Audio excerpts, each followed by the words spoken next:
Hi, everyone.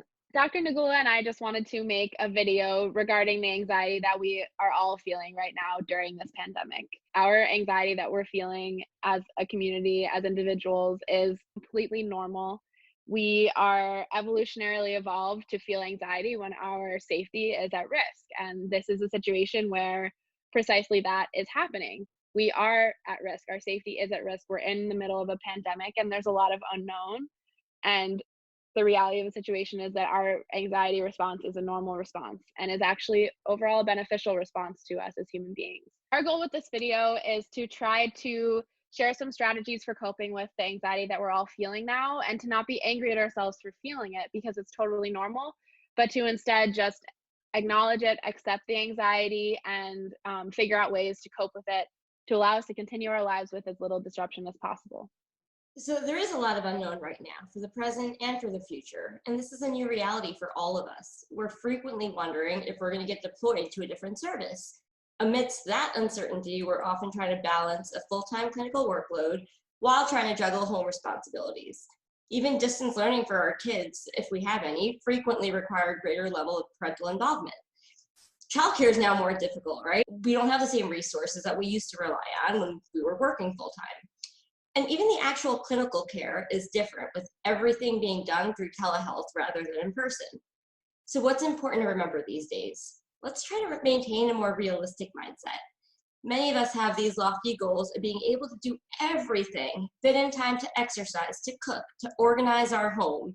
Let's face it, how realistic is that when we can't even get groceries at home so readily, or when our kids are yelling in the background during an important work meeting?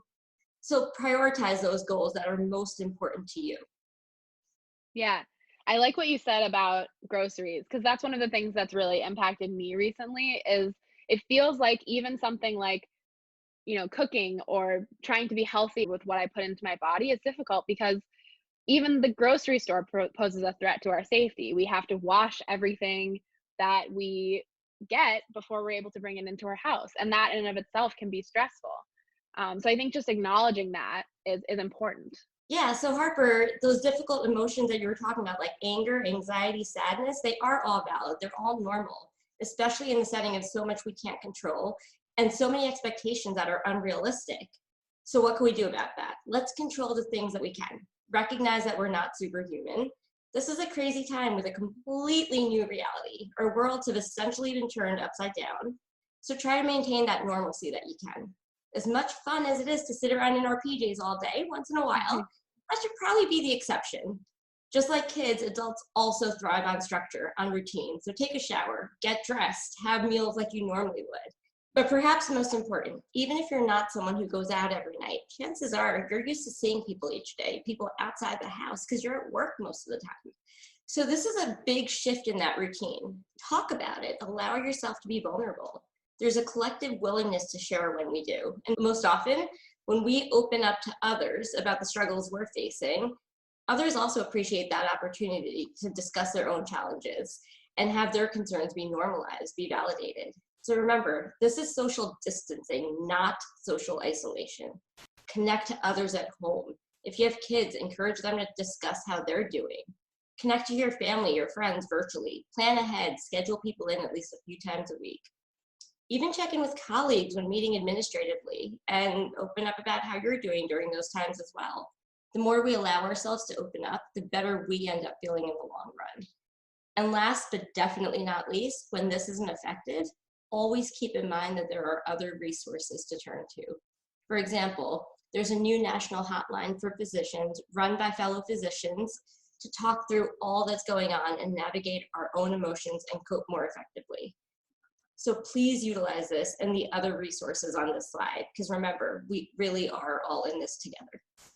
Another resource that I think is really important to point out on the resources slide is the Headspace app and the 10% Happier. Right now, for healthcare workers, both places to go are free and they're really great resources to use to remain grounded. So, one of the things that I think is really important to point out that Dr. Nagula talked about is just that it's important to do activities that keep you grounded. One of the things that I personally have done is I went and visited my mom, but because of social distancing rules, I didn't actually go near her.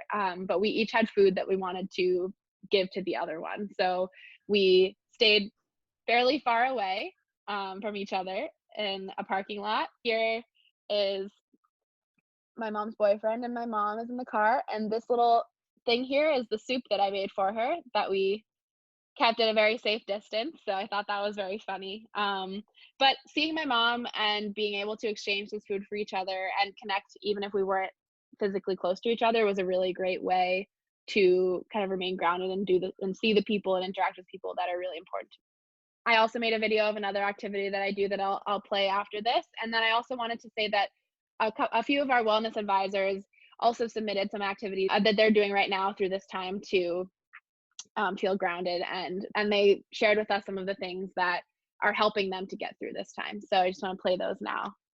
Okay, so one of the things that I really like to do when I'm stressed out or when I'm anxious is play Frisbee. And right now, since we can't play Frisbee necessarily because of social distancing, I just go out and throw the Frisbee around. So.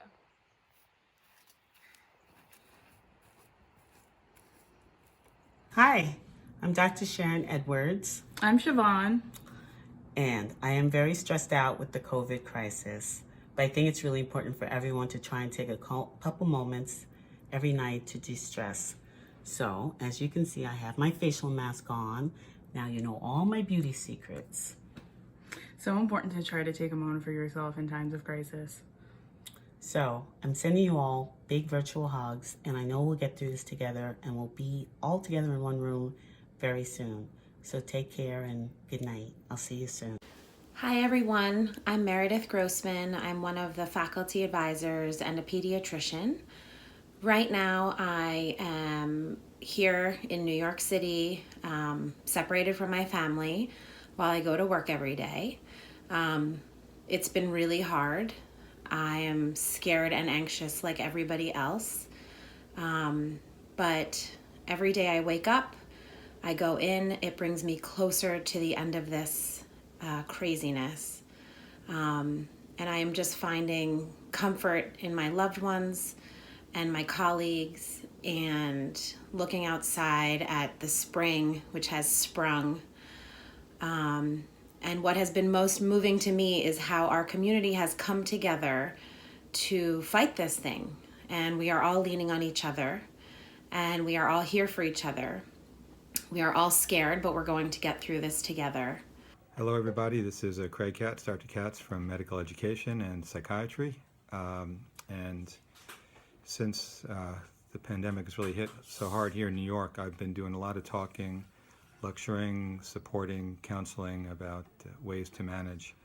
And I think the one thing that I find the most helpful is actually a quote from a baseball player, from Mickey Rivers, who was a center fielder for the World Series champion New York Yankees in 1978. He was known for lots of quotes, but this is one quote in particular which completely summarizes cognitive behavioral therapy in two sentences, two rather agrammatical sentences, but here they go. Quote, "Ain't no sense worrying about things you got control over, 'cause if you got control over them, ain't no sense worrying. And ain't no sense worrying about things you don't have control over, 'cause if you got control over them, ain't no sense worrying." And that is, like I said, it's cognitive behavioral therapy in two sentences, and something I've been telling a lot of people, including telling myself. And I hope that you find it helpful, and I hope that you're taking good care. Bye-bye. Thanks so much for watching our video about anxiety. We have another video coming out soon about CBT principles and how to apply them during this difficult time. So stay tuned for that, and in the meantime, please stay safe and healthy.